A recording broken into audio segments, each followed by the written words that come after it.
Mind your bosses or your fellow that an ECC does not provide ownership nor right to conduct the activity.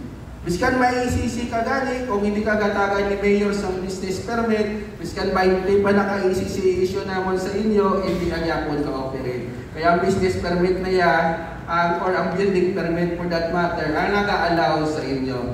Now, to do so will merit imposition of a fine of 50,000 or outside cancellation of your ECC.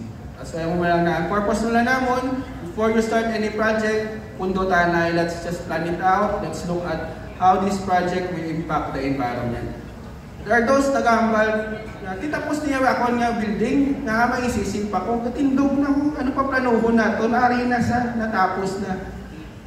The ECC does not just cover your construction. It covers your operation, your mobilization, and eventually your abandonment. That's how the in-depth your ECC is. Even if you have constructed your structure, your ECC is still important because it will guide you how you will operate your business even until the time that you will abandon and rehabilitate the area in which your industry is located. Yung application kami may nabaton or sala ang submission. Hindi siya kasunod. So, look at you seek advice with regional offices. They have a list of accredited consultants in our website. Pwede nyo na ma-check ang mga advice ko sa inyo. Do not go sa mga consultants na nagpakilala. Please check sa regional office ninyo kung namin di man sila. Kung recorded or recognized consultants is the NDIA preparers. So, sigon ko na lang. In chemical management, in hazardous waste, there are two types because it covers not just the chemicals that you will import or buy, but also the waste that you will generate and dispose of. So, in chemical management, as PCOs, first look at the inventory of chemicals within our country, the Philippine Inventory of Chemicals or Chemical Substances or PICS. Kaya dira nagalista sa taran ng chemicals sa inyo. Kung wala na ang chemical, nyo yata nyo sa listahan nyo na i-apply nyo na sa amon. Apply nyo na through the issuance of a application of a pre-manufacture and pre-importation notification certificate. Price ng hazardous waste na mudamo na sila from A to L na ilangan ko din. So it's better just to are for sure hazardous waste ng classification. And what you do, you go to amb.gov.ph hazardous waste -management-permits. So waste transporter registration, if you will transport waste, check for TSD, Treatment Storage and Disposal Facility registration. And natin is our permit to operate kit.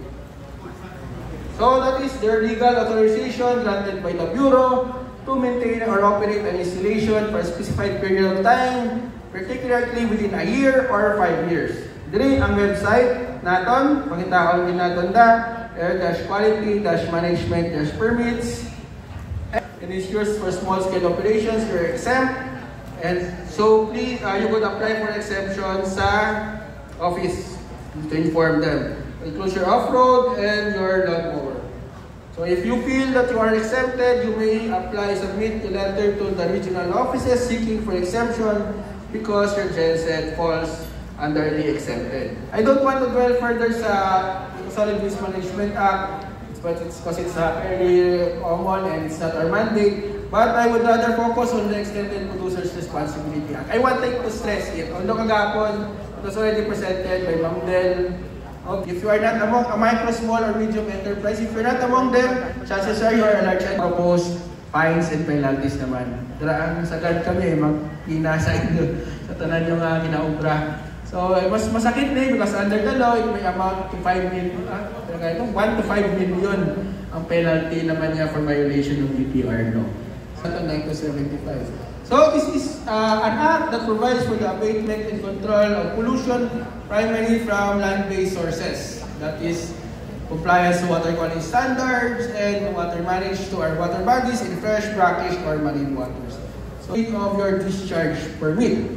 That is your legal authority issued by the EMB that allows you to discharge regulated permits. That's your role is in ensuring the compliance of your companies.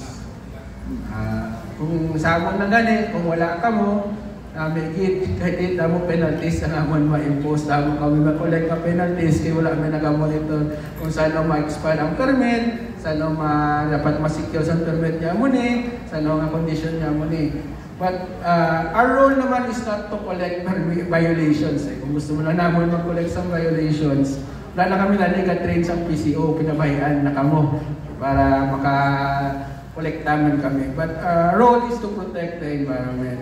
And that's your role, not just to prevent your company from incurring violations, penalties, but rather from incurring violations. It's not about the penalties itself. Penalties is not enough to pay back the damage to the environment. So we are more concerned of your role is in protecting or preventing this pollution. Once makuha ng hiko, punlay na namin yun. Our permits and our ECCs, all those clearances is trust that you have, that the EMB has given to you because you have submitted or you presented to us that you are trusted to operate because you are responsible enough to monitor or ensure compliance or our standards and ensure that your project will not affect the environment. That you look closely on the laws that we have, you are saving your company countless amounts of money. Milyon ang masave sa opisina kung mandagan na nila proper resource ng PCO. So hopefully with this, I hope I could help you explain to them how crucial your role is in ensuring compliance and why your job is that important. Next time, hindi man na sa himuon ng part-time job lang, but rather a full-time job. So, thank you very much and good morning.